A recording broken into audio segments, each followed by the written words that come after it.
అందరికీ నమస్కారం అండి. పోలి పాడ్యం రోజు తెల్లవారుజామున తులసికోట ముందు గాని, నక్షత్రాలు కనబడే చోటు గాని చక్కగా పసుపుతో అలికి అష్టదళ పాదపద్మం ముగ్గు వేసి పసుపు కుంకుమలతో అలంకరించాలి.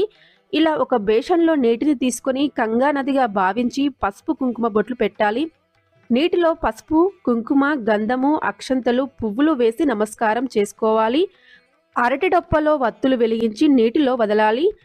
అరటి డొప్ప దొరకకపోతే ఇలా కొబ్బరి చిప్పను తీసుకుని దానికి కూడా పసుపు కుంకుమ బొట్లు పెట్టి 33 వత్తుల దీపాన్ని పెట్టి ఏకహారతి గాని అగరవత్తి గాని వెలిగించి దీపానికి కూడా పసుపు కుంకుమ గంధము పువ్వులు సమర్పించి నైవేద్యం సమర్పించి ఆరతి ఇచ్చి నీటిలో ఈ దీపాన్ని వదలాలి.